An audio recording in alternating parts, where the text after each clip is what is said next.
नमस्कार. मी प्राध्यापक संगोपाल D M, सरदार बाबासाहेब माने महाविद्यालय अहमदपूर. विद्यार्थी मित्रांनो, आज आपण बदलत्या प्रमाणाच्या फलाचा सिद्धांत अभ्यासणार आहोत. बदलत्या प्रमाणाच्या अर्थशास्त्रीय विश्लेषण मोठ्या प्रमाणात होताना आपल्याला दिसते. या सिद्धांताला दीर्घकालीन उत्पादन फलाचा सिद्धांत सुद्धा म्हणतात. अर्थव्यवस्थेत दोन प्रमुख प्रवाह असलेले आपल्याला दिसून येतात. एक म्हणजे अल्पकालीन उत्पादन आणि दुसरं म्हणजे दीर्घकालीन उत्पादन. अल्पकालीन उत्पादनाचा जो कालखंड असतो तो अतिशय लहान असतो. त्या काळात बदलते घटक सोडता स्थिर घटक हे स्थिर असतात आणि फक्त बदलत्या घटकामध्ये आपल्याला बदल करता येतो. उत्पादनाचे मुख्यतः 4 घटक समजले जातात: श्रम, भांडवल, संयोजक. या अशा वेगवेगळ्या घटकापैकी एक महत्त्वाचा घटक म्हणून श्रम आहे. अल्पकालीन उत्पादन फलाचा सिद्धांत हा अल्पकाळाशी निगडीत आहे. या सिद्धांतामध्ये उत्पादनाचे इतर घटक स्थिर ठेवून बदलत्या घटकात बदल केला असता मिळणारे उत्पादन हे नकारात्मक म्हणजे घटत जाणारे असते.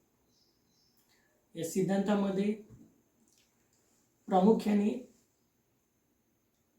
स्थिर घटक हे अवजड यंत्रे, इमारत, कायमस्वरूपी नोकर वर्ग या सर्वांचा समावेश स्थिर घटकामध्ये होतो. आणि अल्पकाळामध्ये ज्यामध्ये आपल्याला बदल करता येतो ते घटक म्हणजे कच्चा माल, वाहतूक सोयी, अस्थायी नोकर, हंगामी नोकर, काही कालावधीसाठी ठेवलेले, या सर्व बाबींचा आपल्याला उल्लेख बदलत्या घटकामध्ये करता येतो. अल्पकालीन उत्पादन घटकाचा सिद्धांत मांडत असताना या सिद्धांतामध्ये 3 अवस्था सांगितलेल्या आहेत. पहिली अवस्था आहे प्रथम अवस्था, दुसरी अवस्था आणि तिसरी अवस्था. अशा 3 अवस्था मोठ्या प्रमाणात सांगितल्या जातात. पण आपण नेहमी उत्पादनाची इतर घटकामध्ये बदल करू शकत नाहीत. भूमी याच्यामध्ये फारसा बदल करू शकत नाहीत. कायमस्वरूपी कामगार कारखान्यात त्याच्यामध्ये फार आपण बदल करू शकत नाही. पण आपण श्रमामध्ये बदल करू शकतो. जे की हंगामी आहेत त्यांच्यामध्ये बदल करू शकतो. कच्चा माल आहे त्यामध्ये बदल करू शकतो. या बदलत्या घटकांमध्ये बदल केल्यानंतर उत्पादनावर त्याचा काय परिणाम होतो याचे विश्लेषण म्हणजेच अल्पकाळातील बदलत्या प्रमाणाचा सिद्धांत. उत्पादनाचे प्रमाण बदलल्यानंतर त्यामध्ये काय बदल होतात, उत्पादनामध्ये काय बदल होतात याचे विश्लेषण यामध्ये मोठ्या प्रमाणात केलेलं आपल्याला दिसून येतं. या सिद्धांतामध्ये OX अक्षावर श्रम परिमाण दिसून येतात. श्रम हे घटक मोजलेले आहेत. त्याचबरोबर OX या अक्षावर उत्पादन परिमाण दर्शवलेले आहेत. OC हा पर्यंतचा हा एकूण उत्पादन दर्शवणारा वक्र आहे. त्याचबरोबर OD हा सरासरी उत्पादन दर्शवणारा वक्र आहे. तो ई या बिंदूमध्ये सीमांत उत्पादन आणि सरासरी उत्पादन वक्र छेदलेला आपल्याला दिसतो. तसेच C हा सर्वोच्च बिंदू उत्पादनाची अंतिम पातळी आपल्याला दर्शवली जाते. यामध्ये उत्पादनाची अंतिम पातळी दर्शवली जाते. OA एवढे श्रमाचे परिमाण घेतले असता श्रमाचे परिमाण घेतले असता या अवस्थेत एकूण उत्पादन हे सातत्याने तुम्हाला वाढत जाताना दिसते. त्याचबरोबर सरासरी उत्पादन सुद्धा तुम्हाला प्रथम अवस्थेमध्ये वाढत जाताना दिसते. त्याचबरोबर सीमांत उत्पादन हे या अवस्थेमध्ये वाढताना दिसते. म्हणजेच काय की उत्पादनाची जी पहिली अवस्था आहे या उत्पादनाच्या पहिली अवस्थेमध्ये उत्पादनाचे सर्वच वक्र हे तुम्हाला वाढताना दिसतात.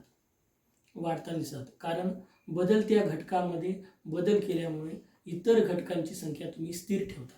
इतर घटकांची संख्या तुम्ही जेव्हा स्थिर ठेवता त्यावेळेस अधिक कार्यक्षमतेने वापर केला जातो. अधिक कार्यक्षमतेने वापर केल्यामुळे मोठ्या प्रमाणात उत्पादन वाढ होते. म्हणजे हा जो कालावधी आहे हा अल्प काळातील कालावधी आहे. अल्प काळातील पहिली स्टेज, फर्स्ट स्टेज, त्याला आपण प्राथमिक अवस्था म्हणतात.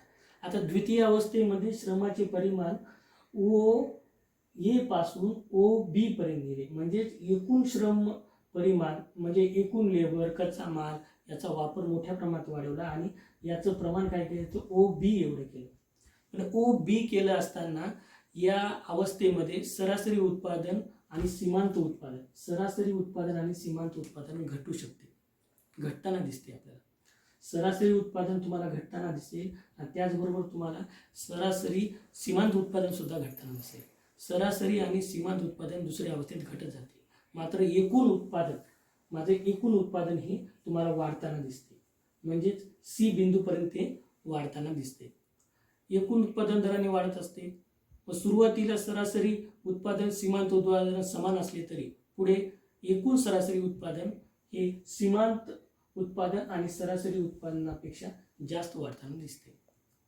याचाच अर्थ सीमांत उत्पादन इथं सातत्याने घटताना दिसते.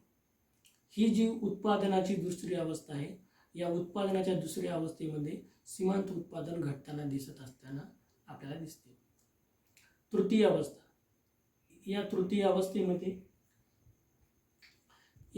अवस्थेमध्ये एकूण उत्पादन, सरासरी उत्पादन आणि सीमांत उत्पादन हे तिन्ही उत्पादन घटत जाताना दिसतात.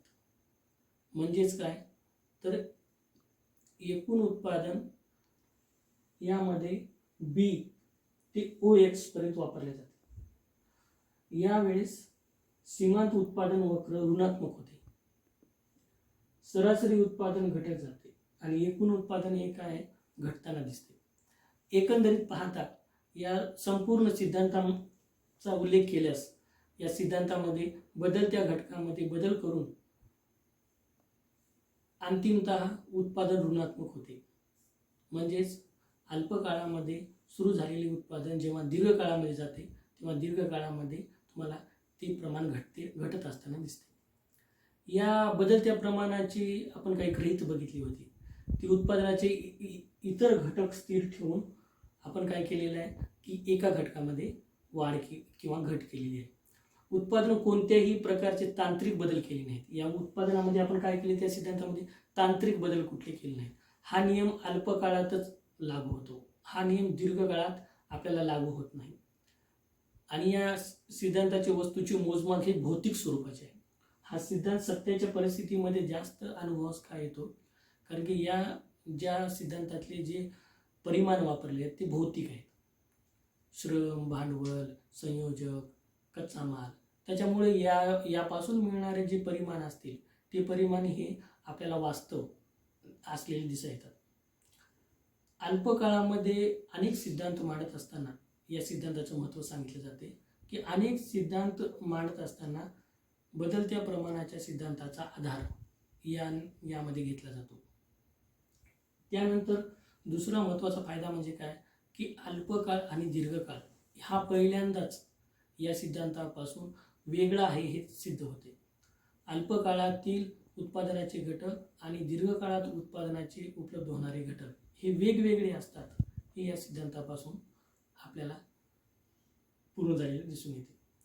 ही बदलत्या प्रमाणाचा सिद्धांत सुरुवातीच्या अवस्थेत जरी वाढत असला तर मध्ये तो वाढीच्या अवस्थेत असतो आणि तिसऱ्या अवस्थेत मात्र तो सीमांत उत्पादन ऋणात्मक होते, सरासरी उत्पादन घटत जाते, त्याचबरोबर एकूण उत्पन्नामध्ये सुद्धा आपल्याला घट होताना दिसून येते. हा एकंदरीत या सिद्धांतामध्ये झालेले बदल आपल्याला सांगता येते.